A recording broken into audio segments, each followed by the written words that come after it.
Assalamualaikum warahmatullahi wabarakatuh. Perkenalkan, nama saya Dwi Bayu Ardianto dengan NIM 2210411804 dari kelas F Manajemen. Di sini saya akan menjawab soal ujian tengah semester tahun akademik 2023-2024 mata kuliah pemasaran agribisnis dengan dosen Ibu Rikola Dewi SEMM. Pertanyaan nomor 1. Jelaskan pengertian pemasaran agribisnis menurut saudara. Pemasaran agribisnis adalah proses perencanaan, pelaksanaan, dan pengendalian kegiatan yang berkaitan dengan pengelolaan produk agrikultur, mulai dari produksi hingga distribusi ke konsumen akhir. Dalam konteks agribisnis, pemasaran tidak hanya mencakup penjualan produk pertanian, tetapi juga melibatkan berbagai aspek lain seperti pengolahan, pengemasan, distribusi, dan promosi. Yang pertama, secara lebih spesifik, pemasaran agribisnis mencakup beberapa elemen penting, yaitu segmentasi pasar, terus strategi produk, penetapan harga, saluran distribusi, promosi dan komunikasi, analisis dan pengendalian. Pemasaran agribisnis bertujuan untuk meningkatkan efisiensi dan efektivitas dalam menghadapi tantangan pasar, serta menciptakan nilai tambah bagi produk pertanian yang pada akhirnya berkontribusi pada kesejahteraan petani dan pengusaha agribisnis. Soal nomor 2, sejak kapan pemasaran agribisnis muncul? Dari perspektif perkembangan ekonomi. Pemasaran agribisnis telah mengalami perkembangan seiring dengan evolusi ekonomi dan transformasi sektor pertanian. Dari perspektif perkembangan ekonomi, pemasaran agribisnis bisa ditelusuri melalui beberapa tahapan penting. Yang pertama, era pra-industrial. Pada masa ini, pemasaran agribisnis sangat sederhana, seringkali berupa barter atau transaksi langsung antara petani dan konsumen di pasar lokal. Pertanian sebagian besar bersifat subsisten dengan sedikit interaksi pasar di luar komunitas lokal. Yang kedua, revolusi industri pada akhir abad ke-18 hingga abad ke-19.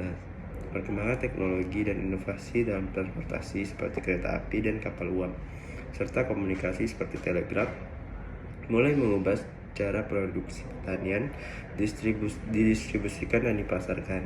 Perusahaan agribisnis mulai muncul dan pemasaran mulai melibatkan perencanaan yang lebih sistematis. Dan ketiga, awal abad 20, dengan berkembangnya industri pengolahan dan kemajuan dalam teknologi pertanian, konsep pemasaran agribisnis mulai lebih terstruktur.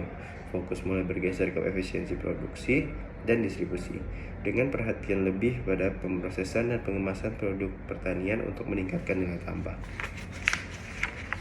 Yang keempat, pertengahan hingga akhir abad ke-20.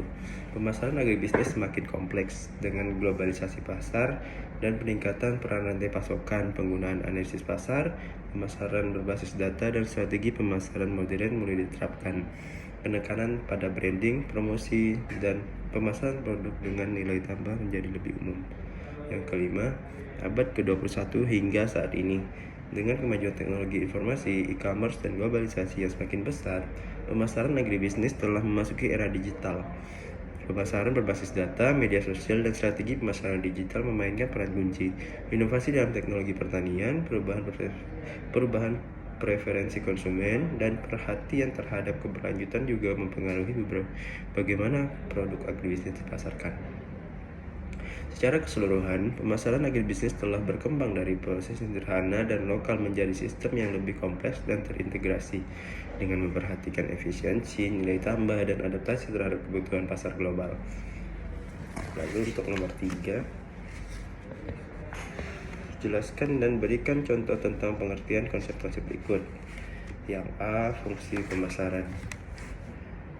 Konsep fungsi pemasaran mengacu pada berbagai aktivitas yang dilakukan untuk memastikan bahwa produk atau layanan dapat menjangkau konsumen dengan cara yang efektif.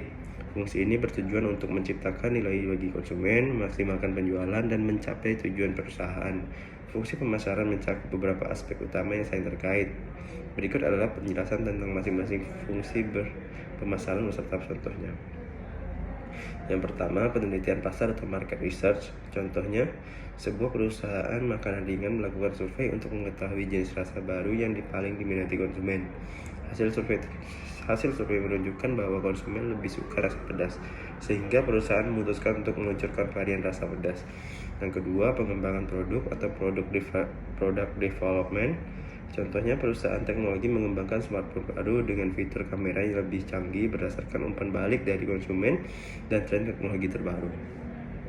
Yang ketiga, penetapan harga atau pricing. Contohnya, sebuah merek kosmetik memutuskan untuk menjual produk baru dengan harga premium untuk menargetkan segmen pasar kelas atas yang mencari produk berkualitas tinggi. Lalu yang keempat, distribusi atau distribution. Sebuah perusahaan pakaian menjalin kemitraan dengan berbagai pengecer atau e-commerce untuk memastikan produknya tersedia di berbagai lokasi dan dapat diakses oleh konsumen secara luas. Yang kelima, ada promosi atau promotion. Contohnya, sebuah perusahaan minuman mengadakan kampanye iklan televisi dan media sosial untuk menunjukkan produk baru serta menawarkan diskon khusus untuk pembelian pertama melalui aplikasi mobile. Lalu yang nomor 3B, lembaga pemasaran. Lembaga pemasaran adalah organisasi atau entitas yang berperan dalam proses distribusi dan promosi produk dari produsen kepada konsumen akhir. Mereka memainkan peran penting dalam menghubungkan berbagai pihak dalam rantai pasokan dan memfasilitasi pertukaran barang dan jasa. Lembaga pemasaran membantu dalam melaksanakan berbagai fungsi pemasaran seperti distribusi, promosi, dan penjualan untuk memastikan bahwa produk atau layanannya dapat mencapai pasar dengan cara yang efisien. Berikut adalah penjelasan tentang berbagai jenis lembaga pemasaran dan contoh-contohnya. Yang pertama, perantara atau intermediaries. Perantara atau lembaga atau individu yang berada di antara produsen dan konsumen akhir yang memfasilitasi distribusi produk. Mereka termasuk grosis, pengecer, dan agen.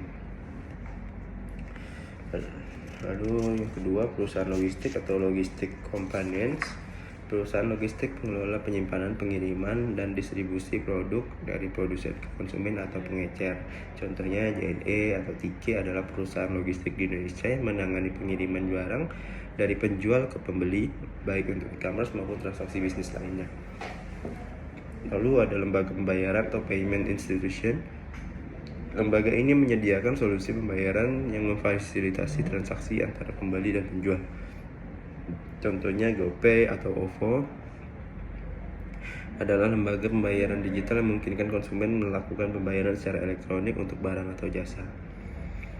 Lalu ada koperasi pemasaran atau marketing cooperative.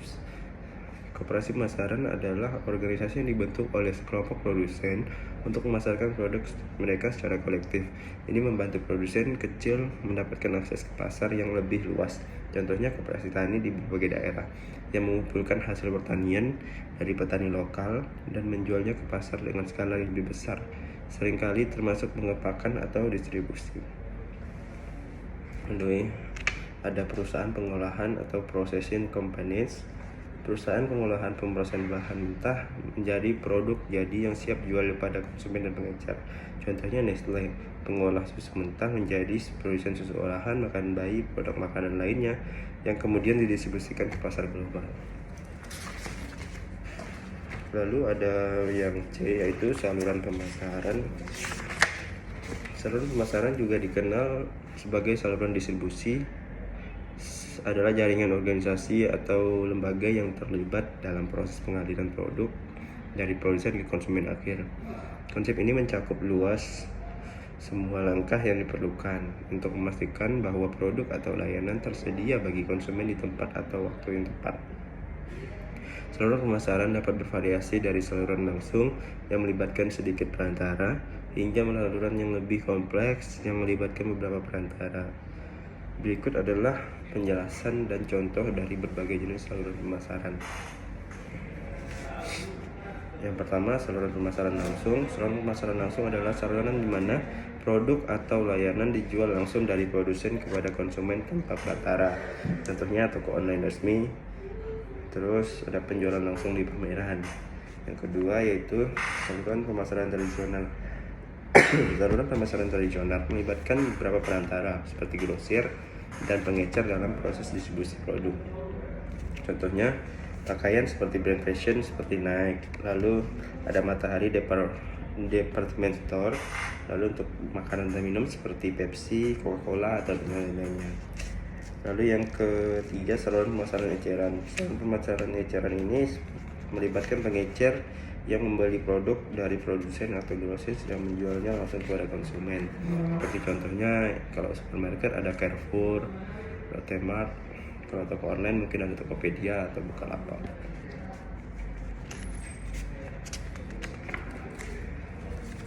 Lalu untuk yang D itu margin pemasaran. Margin pemasaran adalah selisih antara harga jual produk dan biaya yang dikeluarkan untuk memperoleh atau memproduksi produk tersebut. Ini merupakan indikator penting dalam menilai profitabilitas dan efisiensi suatu produk dalam proses pemasaran. Margin pemasaran mencakup berbagai elemen termasuk biaya produksi, biaya distribusi, dan biaya pemasaran, serta perbedaan antara harga jual dan total biaya. Untuk nomor 4, menurut saudara, apa pentingnya mata kuliah pemasaran agribisnis ini dipelajari terkait dengan profesi saudara? Mata kuliah pemasaran agribisnis ini sangat penting karena memberikan dasar pengetahuan dan keterampilan yang diperlukan untuk merencanakan, melaksanakan, dan mengevaluasi strategi pemasaran yang efektif dalam sektor pertanian. Jadi membantu para profesional dalam membuat keputusan yang baik, meningkatkan profitabilitas, dan beradaptasi dengan perubahan pasar dan kebutuhan konsumen. Lalu untuk yang kelima, ciri khas produk pertanian segar adalah perishable, voluminous, dan bulky. Apa pengertian ketiga istilah tersebut dan bagaimana keadaan ketiga istilah tersebut pada komoditi yang ada pada saat ini?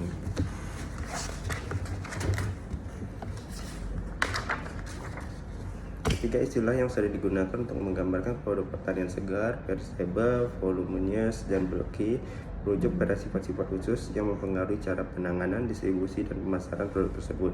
Berikut adalah penjelasan tentang masing-masing istilah dan bagaimana keadaan ketiga istilah tersebut berlaku pada komoditas pertanian saat ini. Yang pertama, perishable atau cepat rusak. Perishable atau cepat rusak berarti bahwa produk pertanian memiliki masa simpan yang pendek dan dapat cepat mengalami kerusakan atau penurunan kualitas jika tidak ditangani dengan benar. Produk ini memerlukan produksi, penyimpanan, dan transportasi yang cukup untuk menjaga kesegarannya. Keadaan pada komoditas saat ini, yang pertama, buah-buahan segar. Buah-buahan seperti stroberi, pisang, dan anggur adalah contoh produk perishable yang memerlukan suhu dingin dan pengemasan yang hati-hati untuk memperhatikan kesegaran selama produk transportasi dan penyimpanan. Yang kedua, ada sayuran. Sayuran seperti selada, bayam, dan brokoli juga termasuk kategori ini karena mereka cepat layu dan rusak jika jaga kelembapannya dan suhu penyimpanan yang tepat. Yang kedua yaitu voluminous atau bervolume besar. Voluminous atau bervolume besar mengacu pada produk pertanian yang memerlukan ruang yang relatif besar untuk penyimpanan dan transportasi.